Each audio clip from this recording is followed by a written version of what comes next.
Bapak, terima kasih Tuhan buat kesempatan Tuhan pada pagi hari ini Tuhan, kami dapat berkumpul Tuhan untuk ibadah Tuhan pagi hari ini. Biarlah Tuhan Engkau yang memberkati setiap kami Tuhan, Engkau yang menyertai Tuhan ibadah kami ini dari awal pertengahan hingga akhir Tuhan. Biarlah Tuhan Engkau yang mengurapi kami satu persatu Tuhan dengan urapan-Mu Tuhan, sehingga Tuhan kami dapat merasakan Tuhan lawatan-Mu Tuhan dalam ibadah ini Tuhan. Biarlah Bapa Engkau juga yang memberkati keluarga kami Tuhan, keluarga besar setiap kami Bapa. Biarlah Tuhan Engkau yang melindungi Bapa, Engkau yang menyertai Tuhan. Terima kasih Tuhan Yesus. Biarlah Tuhan kami serahkan Tuhan ibadah ini dalam tangan-Mu Tuhan.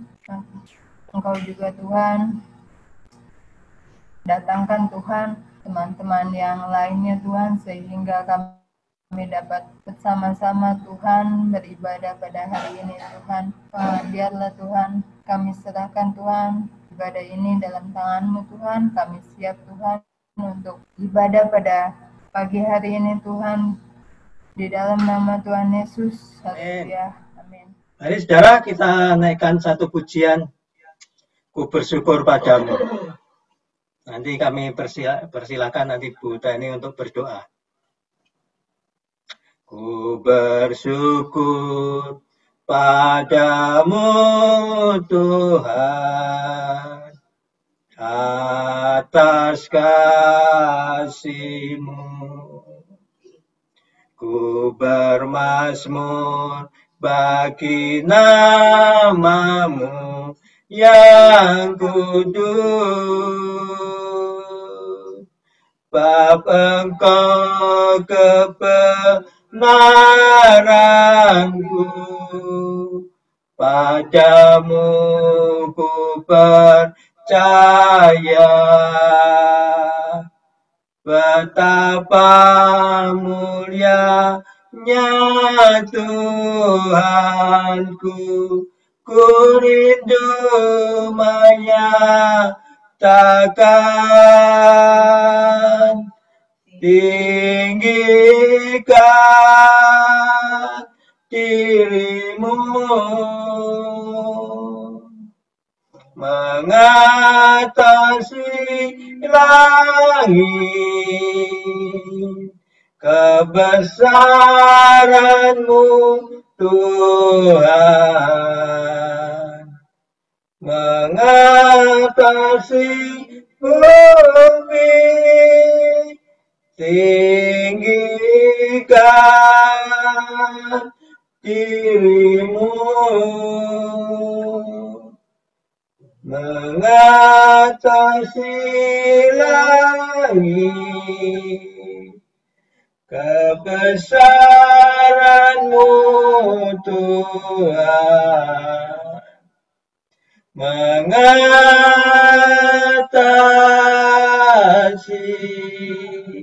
bumi. Haleluya, haleluya. Terima kasih Yesus, terima kasih Tuhan. Engkau dahsyat Bapa, Engkau dahsyat Tuhan. Kemuliaan-Mu Kau nyatakan, hadirat-Mu Bapa, kami rindukan Yesus. Urapi kami, urapi jemaat-Mu, urapi kami semua, urapi kami Yesus. Haleluya, haleluya Yesus. Terima kasih Tuhan, terima kasih, terima kasih Yesus. Bab Kau besar, perbuatanmu ajaib, tiada seperti Engkau,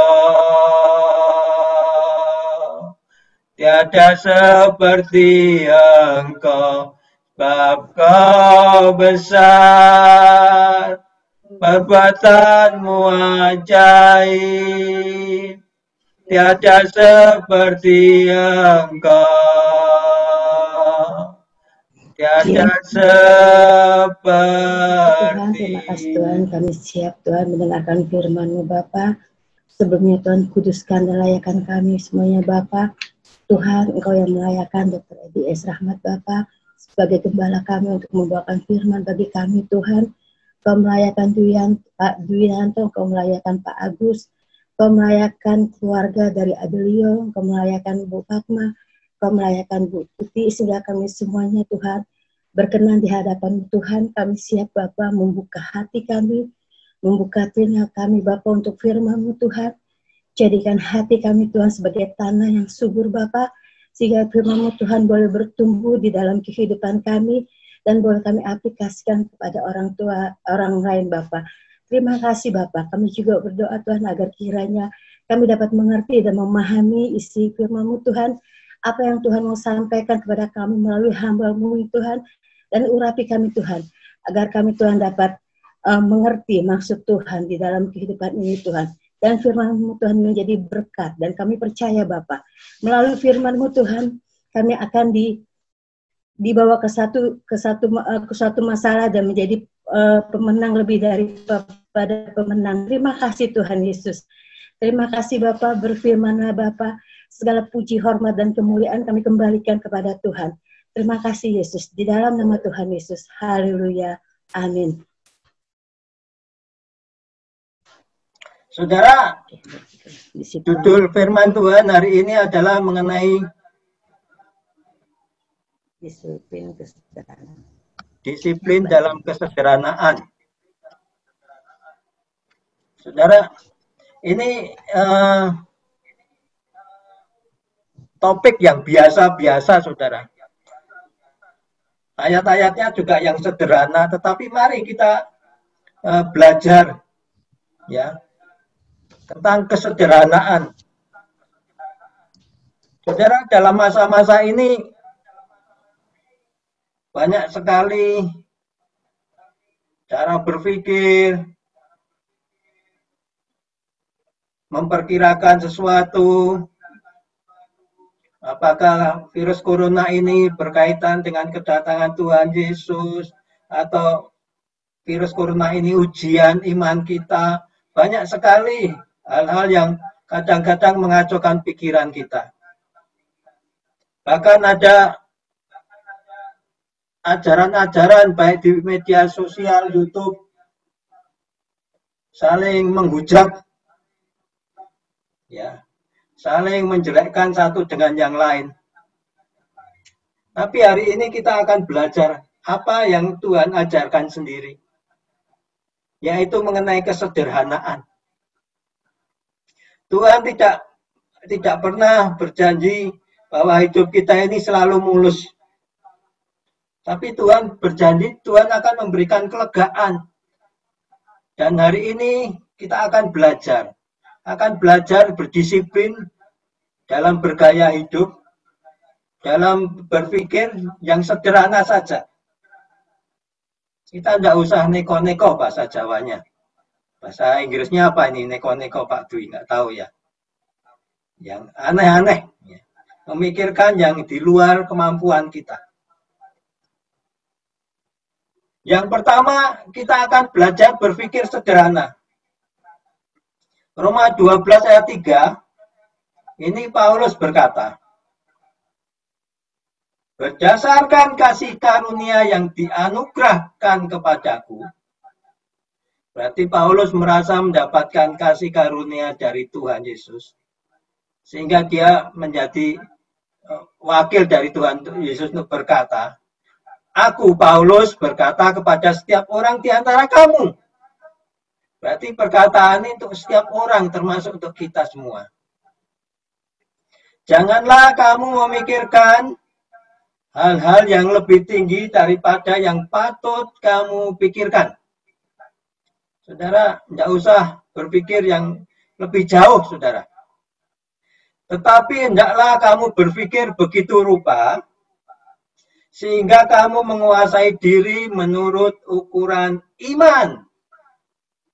Berarti berpikir sederhana ini supaya kita bisa menguasai diri menurut ukuran iman kita masing-masing yang dikaruniakan Allah kepada kamu masing-masing. Berarti ukuran kita itu masing-masing berbeda, saudara. Antara saya dengan Bu Tuti, dengan Pak Agus, dengan Bu Fatma, dengan Nuraini, dan semuanya. Tetapi yang disampaikan Paulus adalah, hendaklah kamu berpikir begitu rupa. Janganlah kamu memikirkan hal-hal yang lebih tinggi. Maksudnya adalah, ayo kita berpikir dengan kejujuran kita masing-masing, berpikir sederhana. Jangan kita ini memikirkan sesuatu yang karena perasaan kita. Kalau kita berdasarkan perasaan kita merasa ditegur misalnya, atau kita merasa tidak senang hati kita, kemudian itu akan mempengaruhi pikiran kita. Oh, ini Bu Teni ini mesti kayak gini karena tidak senang dengan saya. Oh, ini Nuraini ini karena tidak senang dengan saya. Oh, kalau Pak Agus seperti ini berarti Tuhan Yesus nggak senang dengan keluarga Pak Tuhan Yesus. Wah, ini berbahaya nih saudara kalau kita berpikir ini dipengaruhi oleh perasaan kita. Mari saudara kita berpikir yang sederhana saja menurut ukuran iman. Karena apa? Karena Tuhan Yesus ketika mau datang dia hanya berkata, apakah ada iman di bumi? Tuhan Yesus hanya ingin pada saat kedatangannya yang kedua tetap ada orang yang tetap percaya. Setiap umat Tuhan tetap percaya, yaitu punya iman pada Tuhan Yesus sebagai juru selamat pribadi, sebagai Tuhan yang berkuasa atas hidup kita ini. Jadi tidak usah memikirkan hal-hal yang lain, apalagi dicampuri dengan perasaan. Kadang-kadang hidup kita tidak bisa kita nikmati karena kita memikirkan sesuatu yang melebihi yang harusnya kita pikirkan. Sehingga kita, oh jangan-jangan, kalau sudah pakai jangan-jangan. Jangan-jangan karena virus corona ini Tuhan Yesus tidak mengasihi saya. Jangan-jangan kalau keadaan seperti ini karena gembala saya, karena orang tua saya, karena saudara saya tidak mengasihi saya, tidak mencintai saya. Saudara, kalau kita sudah pikiran itu dipengaruhi oleh perasaan yang rancu, maka hasilnya adalah selalu berpikir negatif terhadap orang lain. Bahkan negatif terhadap Tuhan. Makanya kadang-kadang orang tidak bisa menerima kasih karunia yang dianugerahkan oleh Tuhan. Ya saudara, kalau kita merasa bahwa keselamatan ini diberikan dengan sukarela oleh Tuhan Yesus karena Allah yang menyintai kita, ya udah kita terima aja. Berarti dengan cara itu Tuhan Yesus sudah menyelamatkan kita, sudah mengampuni dosa kita. Jadi tidak ada orang lain yang bisa menuduh kita yang macam-macam. Karena kita sudah diampuni dosa kita. Dan titik kita diampuni dosa kita. Mari kita jalani. Minggu yang lalu Pendeta Yonathan Edward menyampaikan bahwa Tuhan Yesus lebih dulu mengasihi kita, menyelamatkan kita, supaya kita mengerjakan keselamatan. Supaya kita berbuat baik. Itu saja saudara, sederhana sekali. Iman itu seperti itu, bahwa kita menerima keselamatan. Berarti bahkan iblis pun tidak bisa menuduh kita, saudara. Sehingga kita tidak perlu punya pikiran negatif. Kalau kita punya pikiran negatif, jangan-jangan Bu Sri, jangan-jangan itu. Bahkan bisa mengatakan pikiran negatif, jangan-jangan Tuhan seperti itu. Maka yang terjadi adalah kita mempunyai pikiran yang melebihi apa yang harus kita pikirkan dan kita bisa kehilangan iman. Hari-hari ini saudara, saya tahu ini hari-hari yang tidak gampang, tidak sederhana, bisnis harus dijalani dengan cara-cara yang luar biasa, kerja kerasnya lebih, tetapi mungkin kita mendapat hasil sedikit. Bahkan gereja juga seperti itu, saudara. Kalau kita memikirkan hanya yang hal-hal yang duniawi, tentu saja kita tidak akan setia, saudara. Bahkan orang banyak yang, aduh kok kayak gini ya, waduh kok kayak gitu ya. Tapi mari kita berpikir bahwa Yesus sudah menyelamatkan kita. Yesus tetap mengasihi kita. Itu yang Tuhan ajarkan. Dan Paulus menyatakan bahwa itu yang dia terima kasih karunia keselamatan itu lebih. Dan dia ingin juga orang lain juga, ayo berpikirnya gampang saja, sederhana saja. Hanya Tuhan Yesus ingin pada saat kedatangannya tetap ada iman di bumi ini. Yang kedua, saudara, kita ini lebih banyak berdalih atau berpikir melebih-lebihkan. Pengkhotbah 7:29 berkata, lihatlah, hanya ini yang kudapati. Ya, ini perkataannya pengkhotbah ya. Ini Salomo, saudara. Bahwa Allah telah menjadikan manusia yang jujur, tetapi mereka mencari banyak dalih. Banyak alasan, saudara. Tuhan itu ketika datang, dia hanya tanya, apakah engkau percaya aku sebagai Tuhan dan Juru selamat pribadi? Apakah engkau percaya Yesus datang sebagai Tuhan dan Juru selamat pribadi? Tuhan Yesus hanya mengendaki, ya aku percaya. Ya usah banyak dalih. Ya, Tuhan Yesus juga memanggil murid-muridnya untuk datang. Tapi banyak yang punya alasan, aduh, aku masih harus pamit dengan orang tua saya. Aduh, aku harus melakukan itu, ini, itu. Aduh, saya belum nikah, belum bisa ngapa-ngapain. Ya saudara, banyak sekali kalau kita beralasan juga banyak sekali. Tapi Tuhan Yesus hanya ingin kita punya iman dan menjawab dengan ya. Ya, ku jawab ya, ya, ya. Ku jawab ya, ya, ya. Ku jawab ya Tuhan. Ku jawab ya Tuhan. Ku jawab ya, ya, ya. Tuhan Yesus hanya ingin sesuatu yang sederhana, yaitu jawaban iman kita. Hari ini mari kita berpikir dengan fokus pada iman kepada Tuhan Yesus. Roma 12 ayat 16, Paulus meneruskan, hendaklah kamu sehati sepikir dalam hidupmu bersama. Saudara, kita harus mempunyai kesatuan hati, kesatuan pikir dalam hidup bersama-sama, baik berjemaat, baik berumah tangga. Janganlah kamu memikirkan perkara-perkara yang tinggi, tetapi arahkanlah dirimu kepada perkara-perkara yang sederhana. Janganlah menganggap dirimu pandai. Ini penting, saudara. Kadang-kadang orang menolak firman Tuhan. Kadang-kadang orang menolak pemberitaan firman Tuhan karena dia merasa lebih pintar. Kadang-kadang dia mengambil keputusan di luar yang keputusan harus diambil. Saudara, kalau saudara ingat kejahatan demi kejahatan di negeri ini, ada orang yang sekedar minta tolong, ternyata yang dimintai tolong melakukan yang lebih daripada apa yang dimintakan, saudara. Dan dia berbuat jahat. Hanya satu saja, saudara. Ya, Paulus berkata, arahkanlah dirimu kepada perkara-perkara yang sederhana.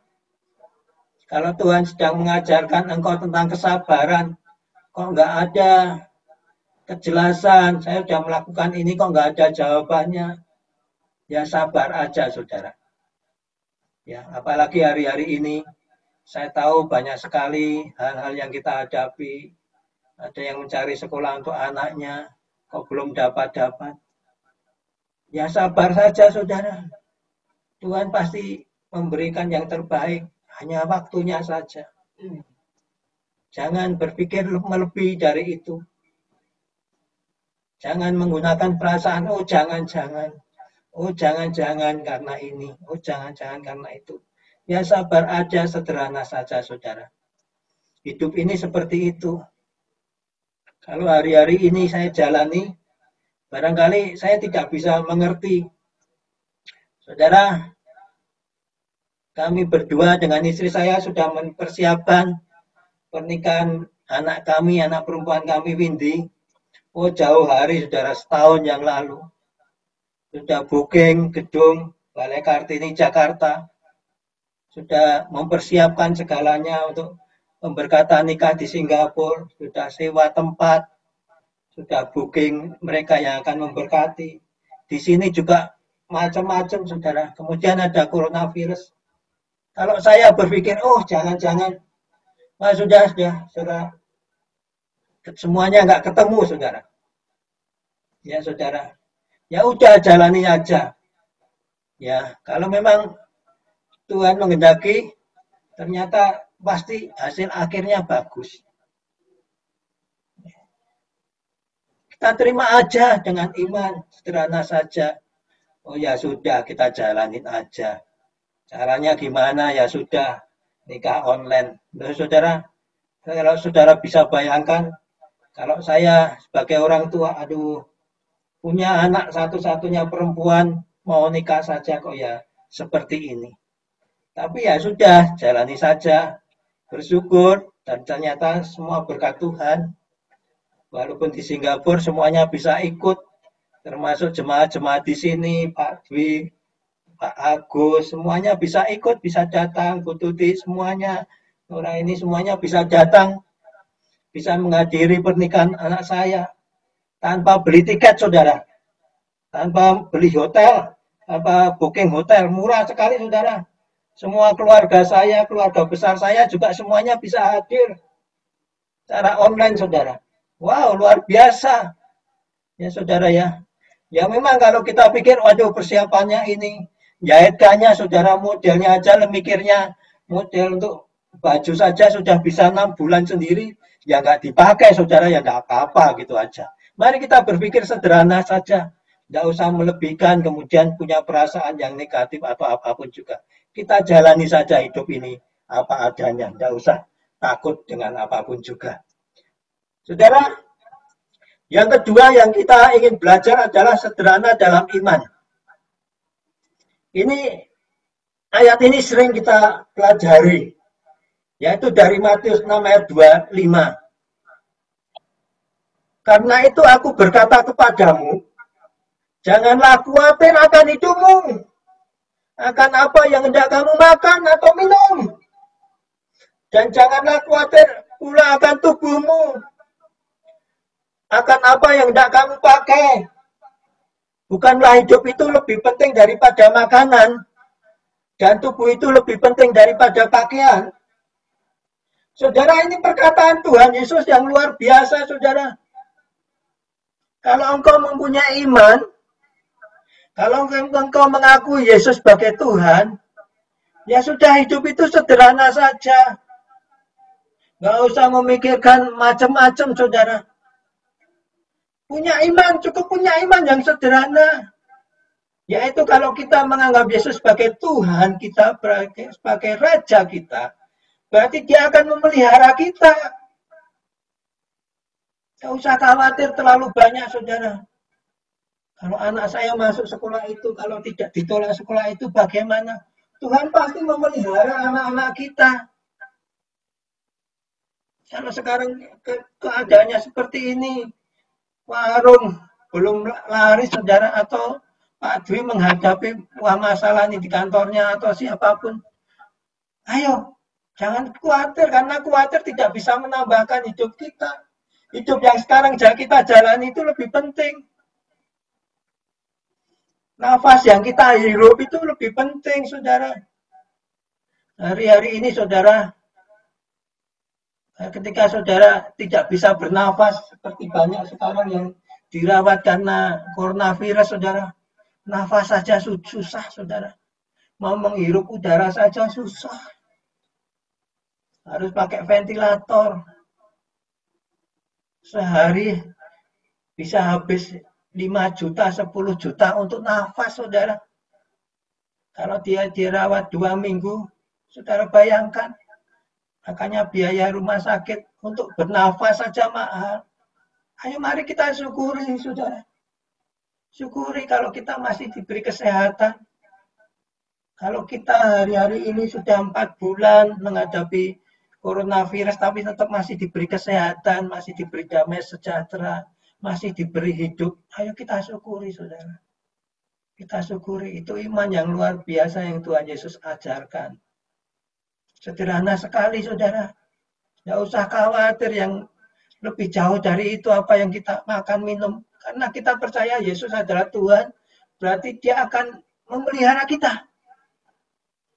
Yang kedua, kita juga perlu percaya kepada rancangan Tuhan. Karena dia berdaulat atas kita. Dia Tuhan dan Raja, saudara ya. Makanya saya senang lagu ini. Engkaulah Tuhan, Engkaulah Raja, berdaulat atas hidupku, ku berserah penuh. Di Matius 6 ayat 26, Yesus berkata, pandanglah burung-burung di langit yang tidak menabur dan tidak menuai dan tidak mengumpulkan bekal dalam lumbung, namun diberi makan oleh Bapamu yang di surga. Bukankah kamu jauh melebihi burung-burung itu? Mari saudara, kalau kita menganggap Yesus itu sebagai Raja dan Tuhan kita, dia berdaulat atas hidup kita. Dia pasti mempunyai rancangan yang terbaik atas hidup kita. Dia mempunyai rancangan yang terbaik atas anak-anak kita, saudara. Saudara, jalan hidup manusia kadang-kadang nggak bisa kita tebak. Tapi Tuhan selalu memberi yang terbaik. Masing-masing kita mengalami, kalau saudara bayangkan. Saudara tetap dipelihara Tuhan. Saudara tetap menjadi biji mata Tuhan. Saudara berharga di mata Tuhan. Mari rasakan, saudara. Saudara berharga di mata Tuhan, dipelihara oleh Tuhan. Rancangannya terbaik yang terjadi. Jadi nggak usah khawatir, nggak usah bingung, apalagi memikirkan, aduh nanti gimana anak saya, gimana keluarga saya, gimana saya, saudara. Mungkin kita hanya sederhana, sekolah di tempat yang sederhana, tapi bukan berarti rancangan Tuhan akan gagal. Rancangan yang terbaik Tuhan janjikan untuk setiap anak-anak Tuhan. Rancangan yang terbaik Tuhan janjikan untuk umatnya yang percaya. Yaitu apa? Kalau setiap orang yang percaya, dia tidak akan binasa, tapi memperoleh hidup yang kekal. Wow! Rancangan yang luar biasa melebihi dunia ini, saudara. Rancangan hidup yang kekal. Kalau kita mikir, aduh gimana situasi seperti ini. Saudara, setiap kita ini akan mati, saudara. Tinggal nunggu saatnya. Siapa duluan? Bagaimana mati kita itu juga nggak tahu. Dengan berbagai cara tuh, saudara. Tapi yang pasti, tanah kembali kepada tanah, roh kembali kepada Allah Bapa. Ya. Debu kembali ke debu, tapi rohnya kembali ke surga.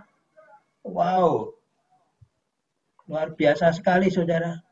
Ada jaminan keselamatan lebih tinggi daripada dunia ini. Tanah kita, hidup kita itu hanya debu. Nanti kembali kepada debu.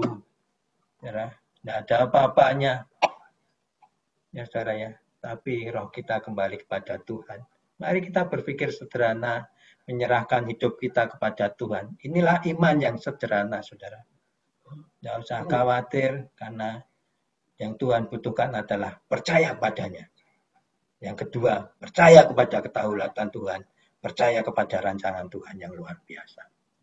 Yang ketiga, saudara, kita juga perlu sederhana dalam berkata-kata. Kalau saudara bisa buka Pengkhotbah 5 ayat 1 sampai 6. Di sini juga sudah saya sampaikan. Saudara bisa membuka Pengkhotbah 5 ayat 1 sampai 6. Ini penting, saudara. Ya, kalau sudah ketemu Pengkhotbah 5 ayat 1 sampai 6. Ayat 1. Janganlah terburu-buru dengan mulutmu. Janganlah hatimu lekas-lekas mengeluarkan perkataan di hadapan Allah. Karena Allah ada di surga dan engkau di bumi. Oleh sebab itu, biarlah perkataanmu sedikit. Ya, saudara, Tuhan mencatat setiap perkataan kita.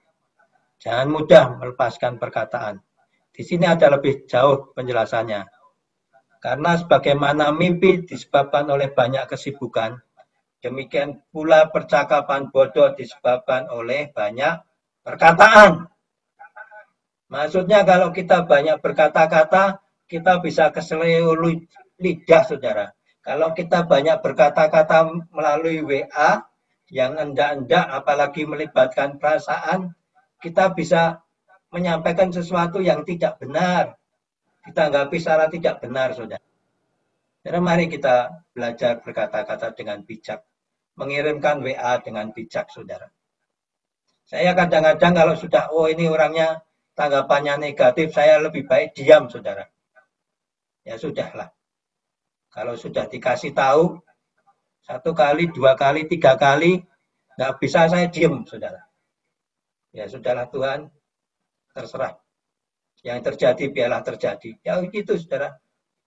Saya kayak gitu aja, sudahlah. Ya Tuhan yang beracara. Saudara, seperti itu. Dan hari ini juga mari kita juga bijak dalam berkata-kata, bijak dalam mengirimkan WhatsApp dan sebagainya.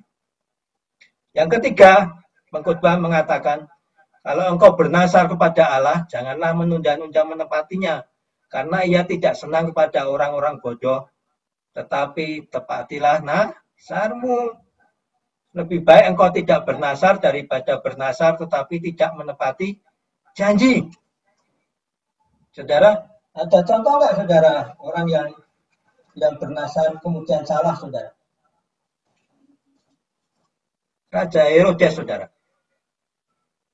Bahkan dia tidak bisa menjaga mulutnya.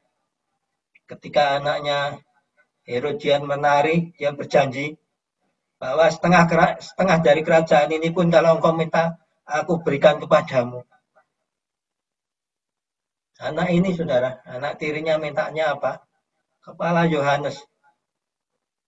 Dan Herodes menangis, saudara. Herodes. Tapi karena dia sudah berkata sesuatu, dia tidak bisa menarik lagi, saudara. Akhirnya Yohanes dibunuh. Padahal dia ingin bertemu Yohanes, ingin berbicara, ingin belajar dari Yohanes. Tapi ketika kita mengatakan sesuatu tanpa memikirkan lebih dulu, saudara. Ya seperti itu.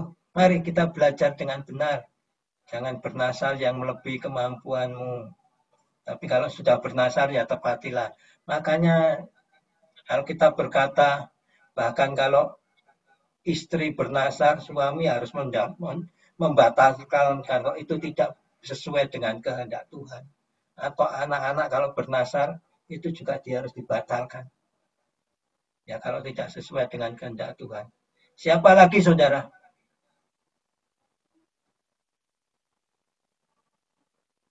Banyak hal, saudara. Banyak sekali. Bahkan seorang nabi pun juga bernasar. Kalau nanti siapa yang menemui aku pada saat aku pulang dan membawa keberhasilan, maka itu kupersembahkan kepadamu. Namanya siapa, saudara?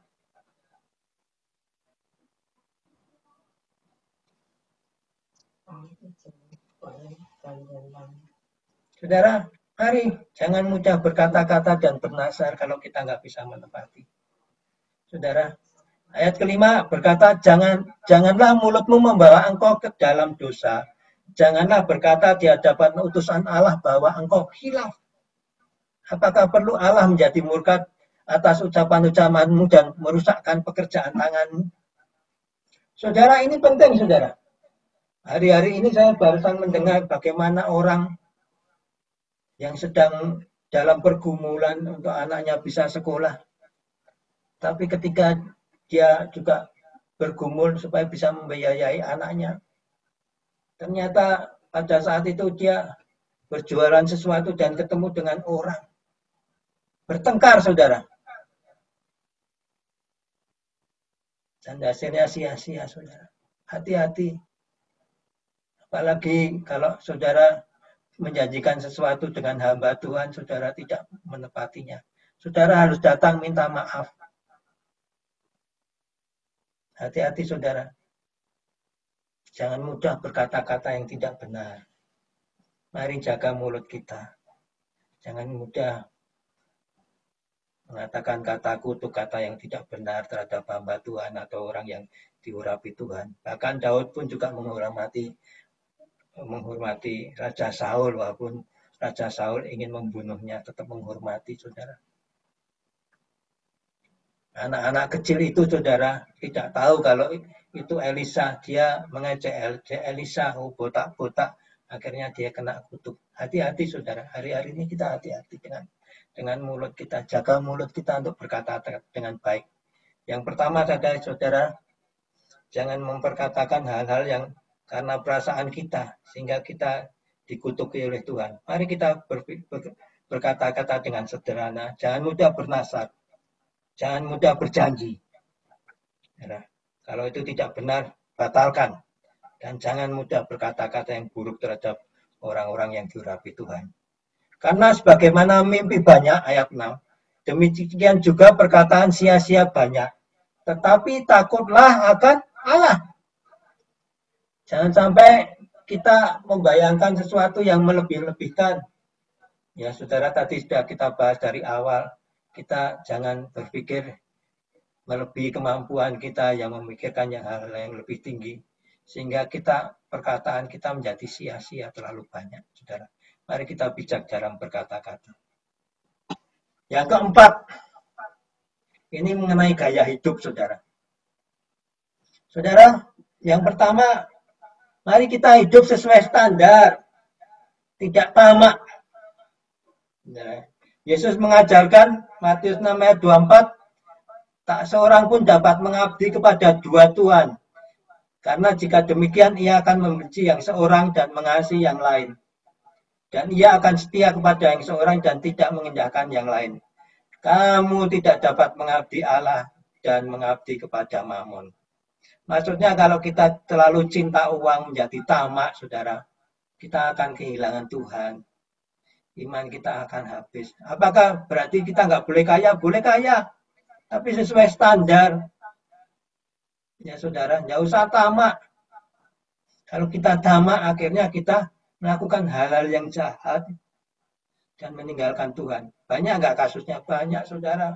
Anak-anak Tuhan yang karena ketamakan sekarang ada di penjara, saudara.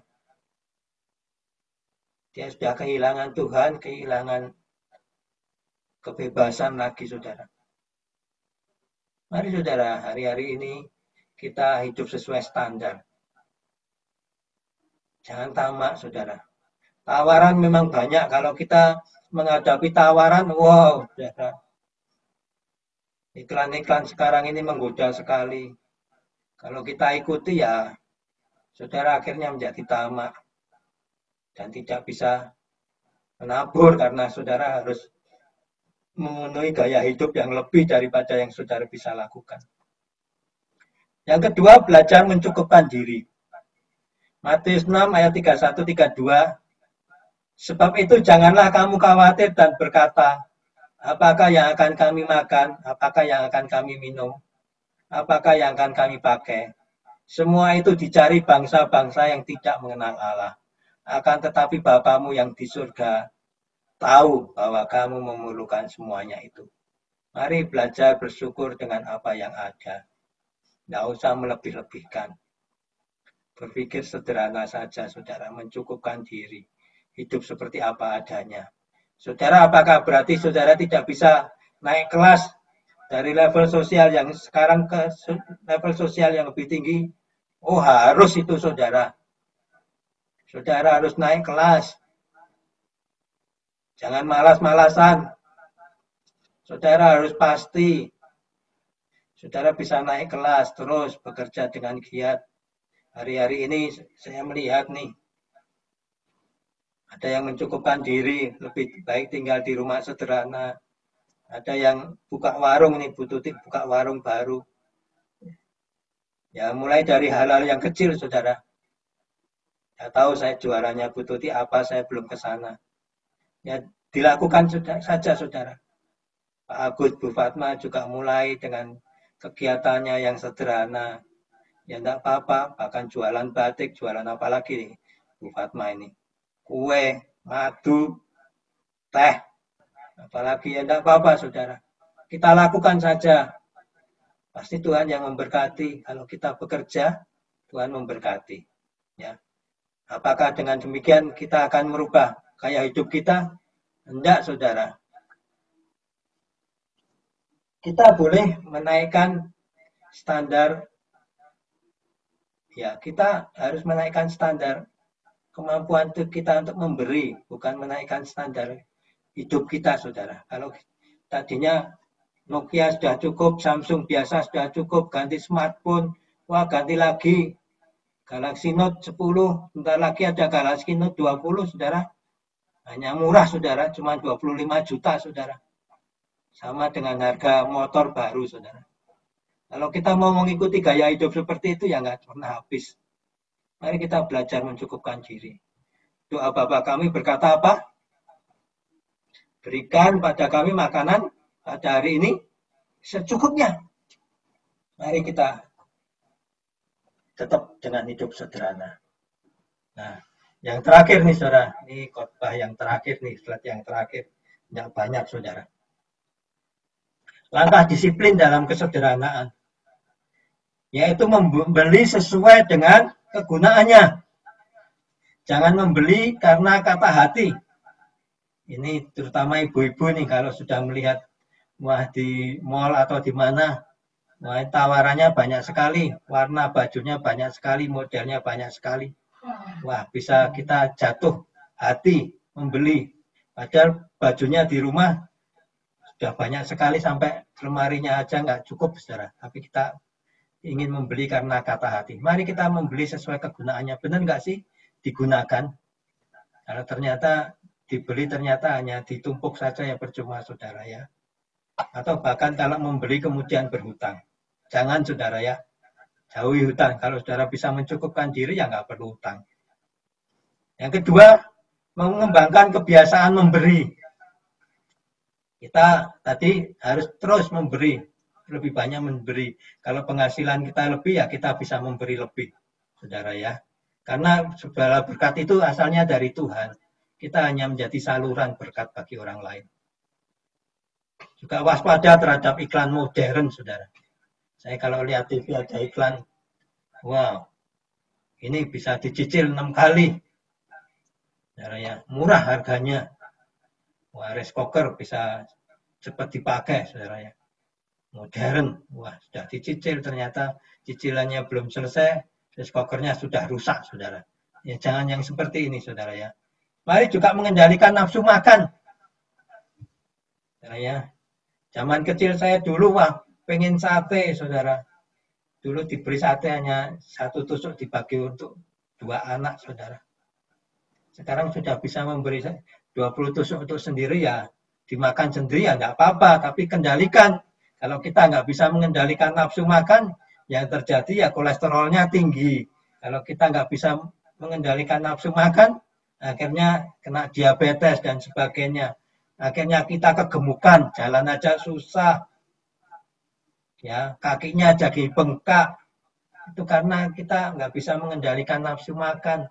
Akhirnya yang terjadi penyakit-penyakit. Kita semua tahulah bagaimana mengendalikan nafsu makan. Yang ketiga, mari kita menikmati tanpa memiliki. Kalau Pak Dwi tahunya apa? Ngeluruk tanpa bolo. Ya, saudara ya. Menang tanpa ngasorake. Tapi ini menikmati tanpa memiliki. Artinya, ya kita nikmati saja. Mungkin kita nggak perlu beli mobil baru atau motor baru. Kita diboncengin dengan motor baru, ya puji Tuhan. Wah, ini juga enggak apa-apa, saudara. Sekarang ini kalau ngojek dapat pengojeknya bawa motor baru, wah puji Tuhan, saudara. Kita nggak usah beli, bisa menikmati motor baru, saudara. Luar biasa, saudara. Kita nikmati saja, saudara. Dan yang terakhir, belajar membuat rencana keuangan. Ya, belajar membuat rencana keuangan. Mari, saudara, kita ulangi. Yang pertama adalah berpikir sederhana. Yang penting mempertahankan iman kita, berpikir sederhana. Yang kedua, punya iman yang sederhana, menyerahkan diri pada Tuhan, menyerahkan diri pada rancangan Tuhan. Yang ketiga, sederhana dalam berkata-kata. Yang keempat, punya gaya hidup yang sederhana. Demikian firman Tuhan, biarlah itu menjadi berkat bagi kita semua. Tuhan Yesus memberkati.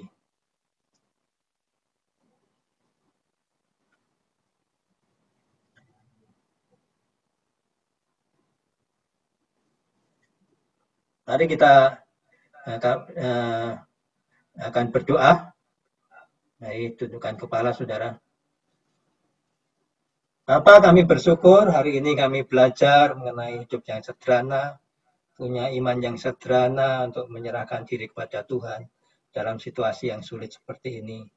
Biarlah Engkau yang menjamah kami supaya kami mempunyai cara berpikir, gaya hidup, cara berkata-kata yang sederhana sesuai dengan iman kami kepadamu, bahwa Engkau adalah Raja kami, Tuhan kami, Juru Selamat kami.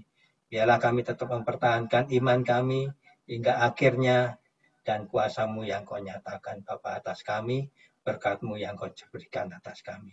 Terima kasih Yesus, Engkau sungguh dahsyat, Engkau mulia, Engkau agung bagi kami semua.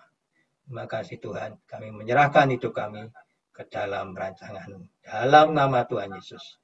Haleluya. Amin. Salam semuanya. Salam Pak Poltak. Sudah bisa. Kita sudah mulai. Ayo silakan Pak Poltak atau menyanyikan pujian dan nanti Bu Tuti akan berdoa. Silakan Pak Poltak.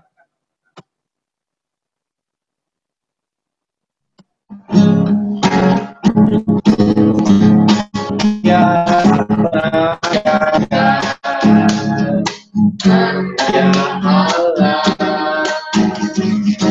ya tak pernah gagal, ya firman-Nya, Satya Allah, Satya Allah, Raja segala raja.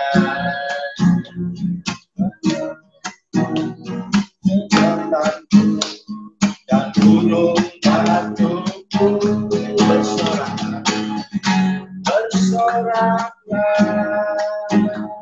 puji sembah Dia, Yesus yang mulia, Yesusku Allah perkasa,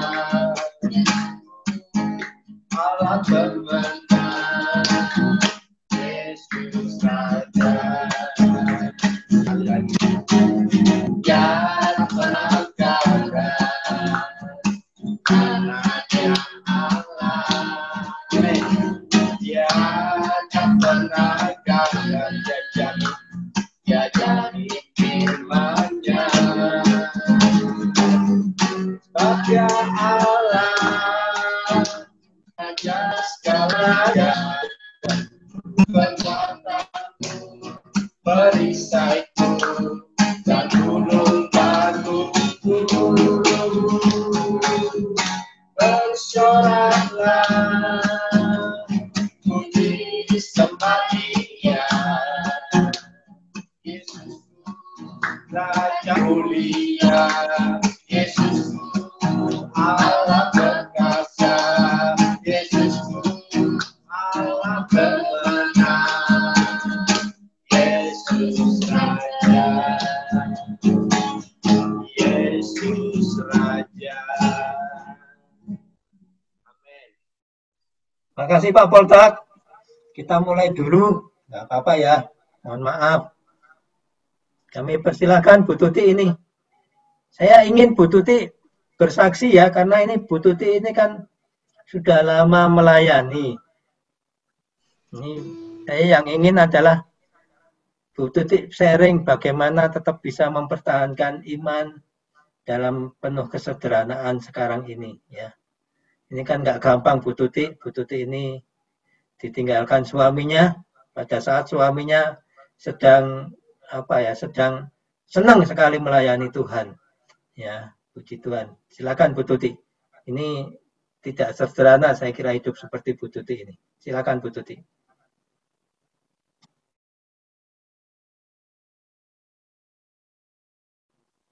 Dinyalakan dulu mikrofonnya. Silakan Bu Tuti.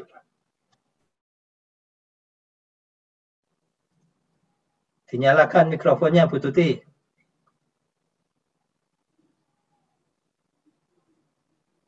Nah, sudah. Oke, silakan. Ya, salam semuanya. Ya, dari Bapak Gembala, Bapak Edi, keluarga besar, gembala-gembala ranting. Ya, hidup itu sebenarnya memang harus sederhana. Ya, seperti saya nggak ada suami, tapi nggak merasakan saya kayak orang-orang itu pincang karena nggak ada suami jadi kayak pincang hidupnya itu nggak buat saya. Karena saya belajar dari yang ada dalam diri saya dengan keluarga saya dan saya menanamkan dengan anak-anak saya pun untuk hidup sederhana. Jangan berpikir, jangan mengingini sesuatu yang melebihi dari apa yang ada dalam pikiran kita dan jangan melebihi dari apa yang ada dalam hidup kami. Nah, kalau memaksa itu akan sesuatu bubrah semuanya. Sekali kita mengikuti anak-anak mengikuti pola dunia yang saat ini mereka ikutin terus diikutin nanti jadi nggak karu-karuan, jadi tambah ruwet. Jadi saya ngajarkan untuk anak-anak saya makan seadanya. Lebih lagi untuk saat ini kan virus corona, apalah namanya penyakit itu dari diri kita juga. Kalau kita nggak taat dengan apa yang harus kita lakukan, karena saya belajar untuk hari ini virus corona banyak terjadi di mana-mana, itu untuk belajar seperti firman yang disampaikan Bapak Gembala, kita harus bisa hidup lebih sederhana. Kita jangan melawan. Saya bilang dengan anak-anak saya, jangan dilawan, tapi kita tetap ada dalam iman yang Tuhan beri buat kita. Lakukan dengan pola pikir yang benar, belajar. Sekalipun hari ini pun belum bisa, tapi tetap belajar, saya bilang gitu. Tetap belajar. Jangan melebihi apa yang tidak bisa kita lakukan. Berpikir, memberi pun dengan kekuatan kita. Dengan apa yang bisa kita lakukan. Itu terus seperti itu. Terus seperti itu saya ajarkan anak-anak saya. Dan puji syukur loh. Kita bisa belajar taat ya. Dengan keadaan, kita bisa lebih sederhana malah. Makan sayuran kita boleh ambil di belakang juga banyak. Jadi nggak terlalu pusing. Cuman memang satu hal karena ditinggal suami sudah lama, jadi apa yang ada ya pasti kekurangan ada. Jadi kita juga butuh orang lain. Saya butuh dengan Bapak Gembala, saya minta untuk dibantu karena tadinya saya malu, terus saya malu.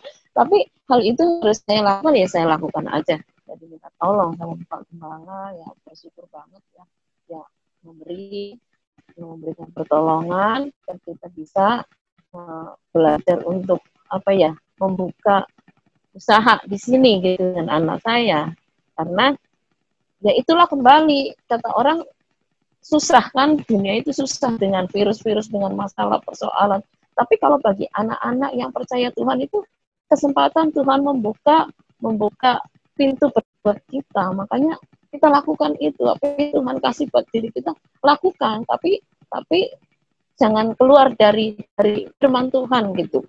Lakukan aja. Itu virus corona itu membuka hati kita untuk melakukan hal yang lebih baik lagi. Jadi saya belajar, saya berani minta tolong sama Gembala. Karena Ali waktu saya buka jauh di sana di Bintaro untuk bisa kembali di sini berkumpul satu hal saya bisa membawa anak-anak saya untuk ada dalam satu gereja. Karena kita mendidik anak-anak saya yang yang seperti itu saya nggak berkatakan anak saya itu baru enggak. Memang harus seperti itu. Kita kumpul dalam satu rumah tangga, kita bisa ada dalam satu wadah gereja. Itu satunya yang ada dalam pikiran saya. Dan Tuhan adakan di sini. Mereka bisa ada, bisa kumpul, buka bengkel, walaupun baru seadanya juga belum ada di sini. Di sana kosan mahal, susu harus dibeli, kehidupannya mahal, dia bisa ada di sini. Dan satu hal bisa buka yang saya pikirkan apa ya? Saya tuh kepengen diberkati dan untuk menjadi berkat itu aja, bukan apa-apa, kata Bapak Gembala kayak boleh tapi bukan dasar munafik, enggak, cuman saya bilang Tuhan berkati bengkel, berkati usaha saya, warung saya juga rindu untuk jadi berkat gitu. Saya nggak mau untuk menerima aja, tapi saya juga belajar untuk memberi gitu. Saya berpikirnya itu gereja, saya berpikirnya orang-orang gereja, orang-orang yang punya iman dengan saya berpikirnya itu memperkaya diri. Saya cukuplah, sudahlah dengan yang ada gitu. Kalau saya apa-apa sudah dicukupin gitu. Ya, saya percaya Tuhan akan bekerja lebih lagi dalam keluarga saya lah. Saya ditinggal suami ya bukan hal yang menjadi saya menjadi batu sandungan, enggak, karena itu punya Tuhan, dia punya Tuhan dan kembali lagi pada Tuhan. Dan semuanya malah bisa membuat kami lebih dewasa dalam rumah tangga kami.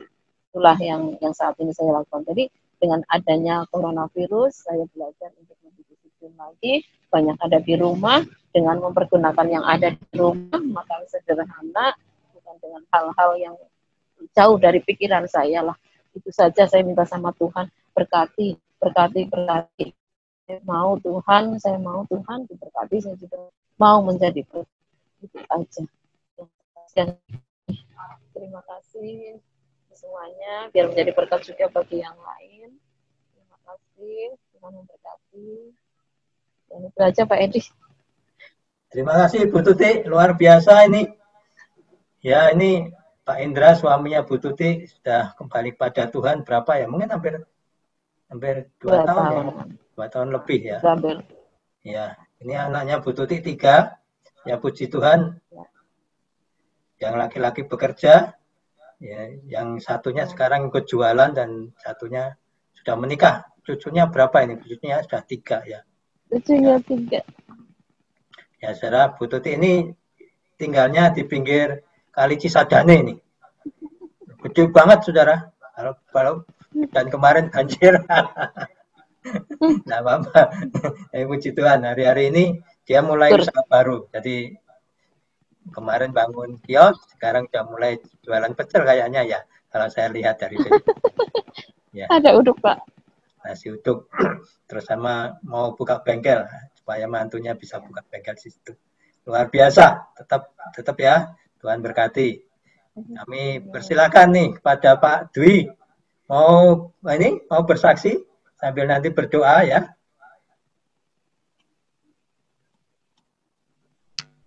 Boleh, Pak. Monggo. Dinyalakan dulu mikrofonnya. Ya, salam semuanya. Salam. Saya berterima kasih ini bisa selalu ikut kebaktian online. Sekalipun kita berjauhan, tapi merasa satu hati, ada kerinduan untuk selalu berkumpul. Jadi jarak itu tidak menimbulkan batas buat kita. Ini kira-kira kesaksian apa ya Pak? Saya bingung ini kesaksian juga dipersiapkan. Kesaksian dalam berjuang dalam hidup dalam situasi seperti ini. Ya, dalam kondisi yang seperti ini, puji Tuhan kami masih dipercaya untuk bekerja di tempat yang lama, jadi di bidang kontraktor. Jadi kami sebenarnya, saya sendiri itu seperti prajurit Pak. Jadi kelihatannya orangnya di rumah, tetapi saat dibutuhkan harus lari kemana gitu. Kadang-kadang bisa lari ke daerah Sewan karena ada pengiriman barang ke Singkawang, atau mungkin kadang-kadang ke kantor karena yang pegang kunci gudang hanya saya sama Big Boss gitu. Kalau Big Boss nggak ada, yang dicari saya. Jadi kondisi saya di Tiga Raksa harus lari ke Alam Sutra. Jadi seperti itu kondisinya ya. Puji Tuhan masih berjalan karena kami di bidang kontraktor masih ada kerjaan, Pak. Tapi kami bayangkan kalau misalnya nanti tidak ada pekerjaan ya mungkin semuanya harus berhenti.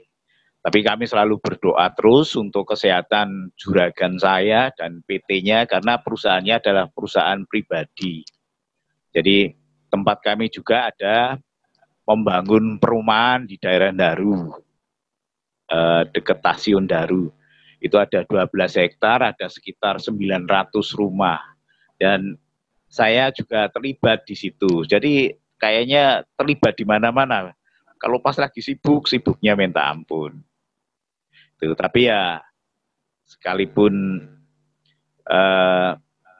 sangat sibuk, Tuhan beri kami semuanya kesehatan, beri kami kekuatan, dan bisa berbagi sama beberapa teman. Mungkin itu saja Pak Gembala yang bisa saya sampaikan. Sebenarnya kalau mau seru, saat saya diterima Yesus itu sebenarnya seru, tapi ya sangat sederhana banget. Seperti yang Pak Gembala khotbahkan. Saya ikut Tuhan Yesus itu karena dulu waktu sekolah itu hanya mau ngisi formulir, Pak, formulir formulir penerimaan siswa baru itu yang saya bingung untuk ngisi di kolom agama. Itu sebenarnya saya diterimanya di kenalnya dengan Tuhan Yesus, ditangkapnya dengan Tuhan Yesus itu hanya karena saya ngisi formulirnya itu ngisi di kolom agama, karena di tempat kami itu Islamnya Islam Abangan, daerah Kebumen Prembun itu Islamnya Islam Abangan, jadi hanya KTP tapi tidak pernah sholat, nggak pernah ngaji dan sebagainya. Nah, saya waktu memutuskan untuk menjadi seorang Kristen itu ya karena di dalam formulir itu ada tulisan nama, alamat, tempat tinggal, tanggal lahir, terus agama. Wah, itu bingung banget tuh sampai setengah jam. Ini saya tulis Kristen, padahal saya nggak pernah ke gereja sama sekali, nggak ngerti bergereja itu seperti apa, nggak ngerti sama sekali. Nah, kebetulan itu dulu waktu di sekolahnya saya di Semarang dulu di STM Perkapalan, saat saya bingung sampai pulang, sampai kos-kosan tuh sampai bingung, ini gimana saya udah ngaku Kristen, saya gimana harus bisa bergereja.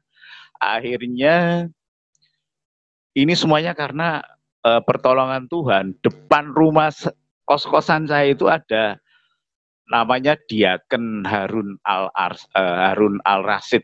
Itu gerejanya di Gereja Kerasulan Baru Tanah Mas, Semarang.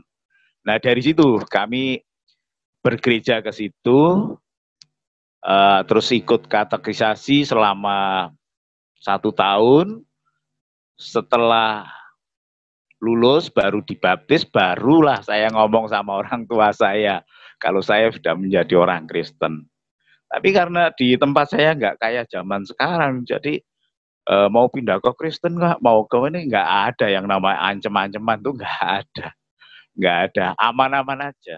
Jadi nggak ada trouble saat saya masuk menjadi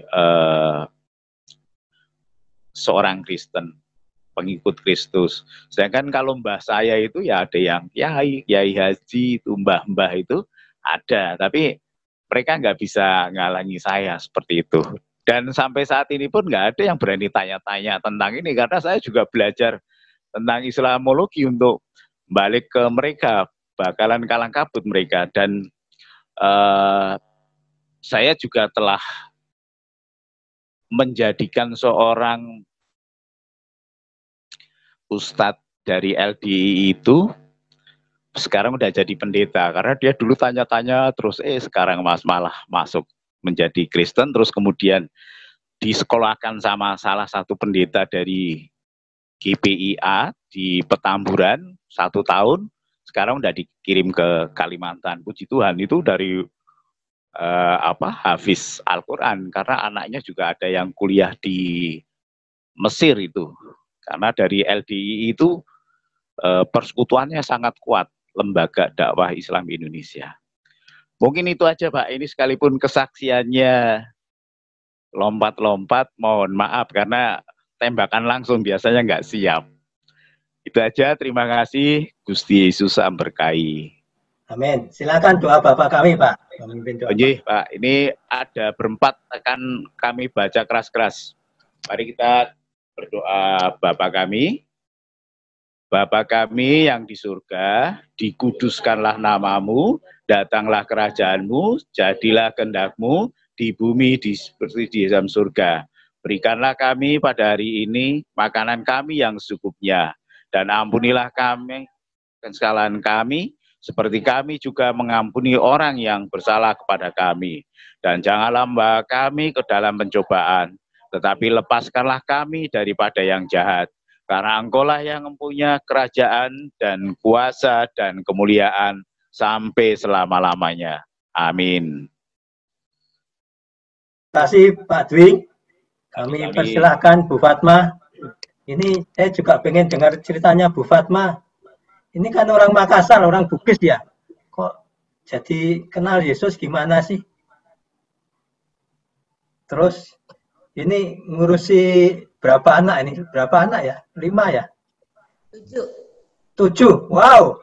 Gimana ini cerita? Bisa bertahan sampai sekarang tetap melayani, semangat melayani. Luar biasa. Silakan Bu Fatma. Terima kasih Pak Edi, Pak Gembala. Shalom semuanya. Jemaat Tuhan. Ya, sedikit kesaksian. Saya memang terlahir dari dunia muslim, dari keluarga muslim. Aktif untuk ngaji, aktif untuk sembahyang kemana-mana. Tapi suatu saat keluarga saya itu kalau bahasanya kita orang Kristen tuh diproses sama Tuhan, jadi mama tuh mungkin tidak menerima keadaan keluarga, jadi dia minta pulang ke kampung, ke Toraja. Mama saya orang Toraja, bapak asli orang Makassar. Jadi mereka memang bertentangan, satu Muslim, satu Kristen, gitu ya. Nah, lalu kami 5 bersaudara dipotong ke Toraja itu semuanya. Tetapi 2 saudara itu ikut bapak kembali ke sana. Ada di Toraja, akhirnya karena di sana mayoritas orang Kristen, jadi kami tuh dididik dengan cara-cara Kristen. Dan akhirnya saya juga memberanikan diri untuk ikut remaja. Waktu itu saya kelas 6 SD. Dari bulan Desember saya udah mulai ikut-ikut Natalan. Nah, dari situlah saya merasakan sesuatu yang lain gitu. Akhirnya saya rutin, tahun depannya saya rutin ke di Toraja itu, gereja Toraja, belum ada gereja pemulihan. Ya itu kayak Pak Dwi tadi bilang, kalau di gereja Toraja tuh harus ikut katekisasi dulu baru dibaptis. Nah, itu juga saya jalanin. Nah, saya kembali lagi ke Makassar untuk melanjutkan sekolah dan saya mendapatkan pekerjaan di sana. Nah, waktu saya bekerja itu saya ditargetkan sama perusahaan tuh untuk target itu harus saya penuhi tiap bulannya. Dan di situ kayaknya saya bukan nggak mampu, secara itu sih saya bisa. Tapi karena banyak hal-hal yang tidak sesuai dengan hati saya, karena saya orangnya terlalu idealis, kalau bilang enggak, iya gitu. Terlalu banyak tantangannya di situ, jadi saya begitu stres. Akhirnya saya mencari Tuhan. Nah, di dalam mencari Tuhan itu, disitulah saya dapat merasakan kuasa Tuhan. Saya di Jama, akhirnya saya ikut-ikut yang namanya KKR, saya ikut-ikut namanya doa penyembuhan, doa ujian penyembahan. Nah, dari situ saya mulai merasakan kuasa Roh Kudus. Nah, titik temunya saya dijamah oleh Tuhan itu, saya di hati tuh nggak tenang, dari malam tuh nggak tenang. Setelah saya ikut berapa kali pelajaran, di hati tuh nggak tenang. Akhirnya saya calling seorang hamba Tuhan bahwa saya harus mengeluarkan segala sesuatu yang ada di pikiran saya, yang ada di unek-unek saya, di hati saya yang mengganjal selama ini, dosa tersembunyi yang saya lakukan atau apapun itu semuanya harus saya keluarin kayaknya. Jadi saya kontak hamba Tuhan itu, saya janji. Akhirnya saya pagi-pagi kami ketemuan, saya mulai konsultasi sama dia itu jam 9 pagi, terus sampai sore. Itu nggak berhenti-berhenti, kayaknya tuh saya diselimuti dengan kuasa Tuhan yang nggak ada berhenti-hentinya. Saya mulai didoakan jam 12 siang. Begitu berdoa, langsung manifestasi Roh Kudus di situ. Saya mulai kayak perut saya itu digoncang, diangkat-angkat di atas sofa, saya terangkat sendiri dan itu terjadi manifestasi yang luar biasa. Di situ yang namanya, saya merasakan namanya kalau orang pernah bilang holy laughter itu, roh ketawa, itu saya pernah rasakan. Nah itu saya alami itu dari siang sampai sore. Sore pun kami harus ikut kebaktian lagi dan itu tertransfer kepada semua jemaat yang ada di situ. Waktu itu kami ada lebih 20-an orang, itu semuanya tertular. Jadi malam pun saya masih lanjut merasakan. Nah dari situlah, mulai saat itu sesusah apapun hidup saya harus bersuka cita. Seberat apapun beban saya itu, saya berusaha hanya untuk bersyukur kepada Tuhan, karena itulah yang harus saya kerjakan. Karena saya sudah merasakan bagaimana saya terlepas dari ikatan-ikatan duniawi yang saya rasakan selama ini begitu berat gitu. Nah, saya bersyukur sampai sekarang, saya nggak nyangka saya dapat hamba Tuhan. Benar, saya nggak nyangka dapat hamba Tuhan. Karena apa? Saya pikir saya orang dunia, setiap pekerjaan saya itu berhasil secara dunia, saya berhasil. Saya mau apapun itu ada, itu secara dunia. Tapi setelah saya ditangkap sama Tuhan, Tuhan punya rencana. Memang waktu saya melepaskan diri saya kepada Tuhan, saya berjanji, Tuhan saya akan melayani Engkau. Tapi maksud saya melayani Tuhan itu ya sesuai dengan saya gitu, maunya saya gitu. Saya belum tahu Tuhan mau pakai saya di mana, saya nggak ngerti karena saya sendiri talenta saya apa, saya cuma bisa berbuat baik, saya cuma bisa berbagi kasih dengan orang, apa yang bisa saya kerjakan itu yang saya lakukan, itu menurut saya itulah talenta saya gitu. Karena secara khusus saya nggak bisa main musik, nyanyi pun saya enggak, menyampaikan firman Tuhan juga ya menurut saya sih masih terbata-bata, masih biasa-biasa aja gitu.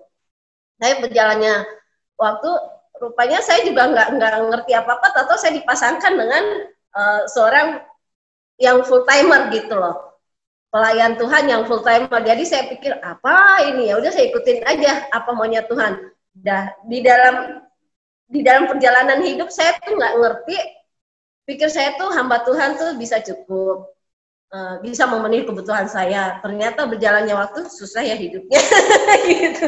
Nggak dapat apa yang saya inginkan, susah banget.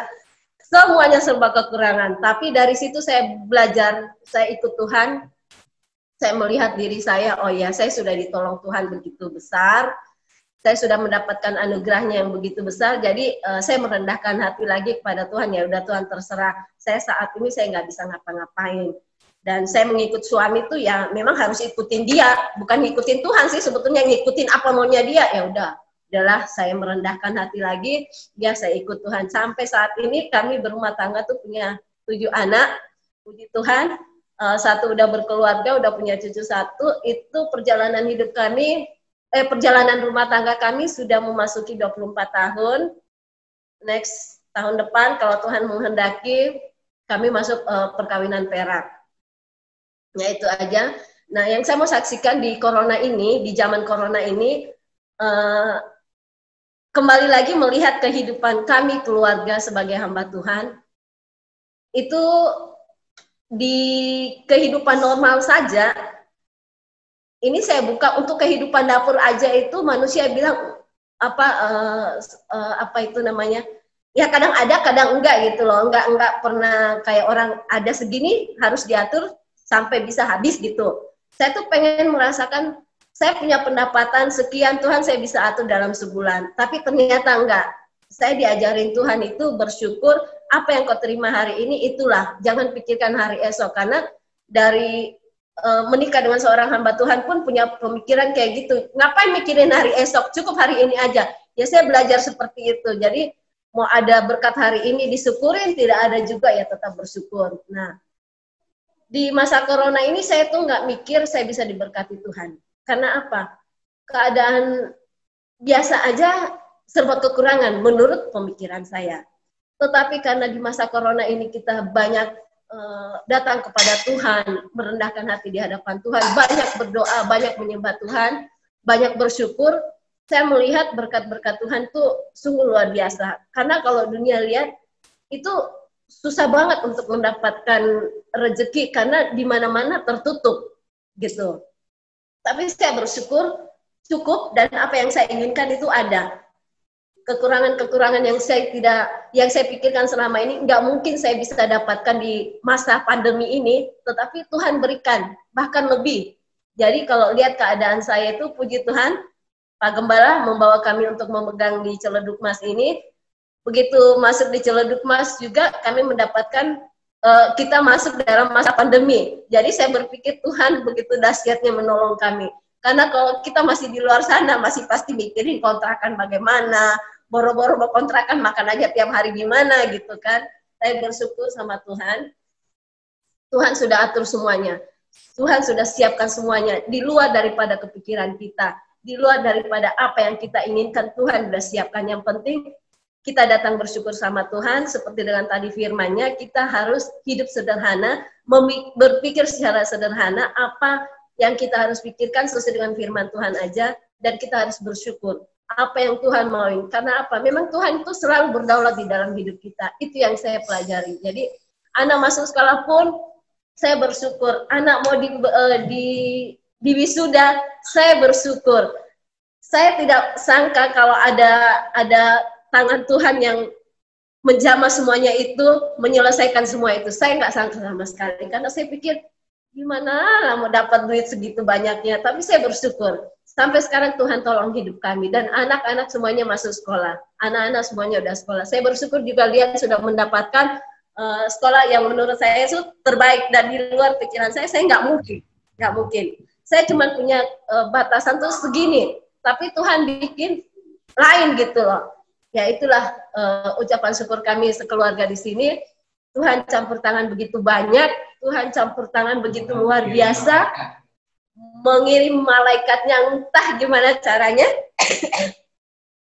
Saya nggak bisa, saya cuma bisa terima kasih Tuhan, terima kasih. Nggak ada jalan lain. Kalau menurut logika nggak mungkin sama sekali. Tapi itulah Tuhan. Di luar kepikiran kita, Dia sanggup melakukan apa aja. Dahsyat Tuhan Yesus. Puji Tuhan, amin. Terima kasih Pak Edi. Terima kasih Bu Fatma, luar biasa memberkati. Juga Bu Tutik sangat memberkati. Pak Dwi, saya kira semuanya diberkati, amin. Amin. Kami persilakan Bu Fatma untuk menutup doa untuk baca hari ini. Mari kita menutup ibadah kita pada siang hari ini. Kita berdoa. Terima kasih ya Tuhan Yesus, Engkau baik, sungguh baik Tuhan. Siang hari ini Tuhan kami mengucap syukur ibadah minggu ini Tuhan. Engkau sudah mempertemukan kami Tuhan di Miracle Service ini Tuhan. Walaupun lewat online kami percaya kuasa-Mu tak terbatas. Engkau senantiasa ada Tuhan untuk menuntun jemaat-Mu Tuhan. Untuk menuntun hamba-hamba-Mu Tuhan. Memberkati, menyertai kami semuanya ya Bapa. Terima kasih ya Tuhan. Ibadah dari pertengahan, dari mulai pertengahan hingga akhirnya ini Engkau ada di dalamnya Tuhan. Engkau yang beracara ya Roh Kudus. Terima kasih. Engkau sudah memberikan kami pujian ya Bapa. Engkau sudah memberikan kami waktu untuk menyembah kepadamu. Mendengarkan kebenaran firman-Mu Tuhan. Bahkan kami share Tuhan. Saling menguatkan di dalam kesaksian kehidupan kami masing-masing hamba-hamba-Mu. Terima kasih ya Bapa. Biarlah firman-Mu siang hari ini menjadi rema Tuhan. Memberikan kekuatan di dalam kehidupan kami selanjutnya ya Bapa. Terima kasih Yesus, terima kasih Engkau memberkati setiap hamba-hamba-Mu Tuhan yang terlibat di dalam pelayanan Miracle Service ini Tuhan. Apapun yang menjadi pergumulannya Bapa, Engkau cukupkan, Engkau yang memberi jalan keluar dan Engkau yang mengatasi semuanya ya Bapa. Engkau mengurapi hamba-hamba-Mu Tuhan, sehingga terjadi suatu terobosan yang baru di Miracle Service ini Tuhan. Kami boleh menjadi terang-Mu, boleh menjadi saksi-Mu Tuhan, dan kami boleh menjadi dampak bagi sekeliling kami ya Bapa. Terima kasih Yesus, terima kasih. Kami kembalikan segala puji, syukur, hormat, kemuliaan-Mu. Dan kami berterima kasih untuk ibadah pada siang hari ini ya Bapa. Terpujilah Engkau ya Bapa di surga kekal selama-lamanya. Di dalam nama Yesus Kristus, kami menutup kebaktian kami ini. Dan kami akan menerima berkat daripada-Mu Tuhan. Kami angkat tangan dan kami angkat hati kami kepadamu. Terima kasih. Silakan Pak Edi untuk memberikan berkatnya. Mari saudara-saudara angkat tangan-tangan saudara tinggi-tinggi di hadapan Tuhan. Biarlah berkat yang berlimpah-limpah dari Tuhan Allah Bapa yang berkuasa, yang berdaulat atas kita memenuhi hidupmu. Kasih-Nya memenuhi engkau. Kasih karunia dari Tuhan Yesus, pengampunannya menjadi milik bagianmu, supaya engkau menjadi berkat bagi banyak orang. Dan Roh Kudus menyertai engkau dari sekarang hingga selama-lamanya, hingga Tuhan Yesus datang kembali di awan-awan, dan kita semua dipersekutukan, dikenanya menjadi mempelainya yang kudus. Di dalam nama Tuhan Yesus, semua yang percaya katakan, amin. Terima kasih, Tuhan berkati.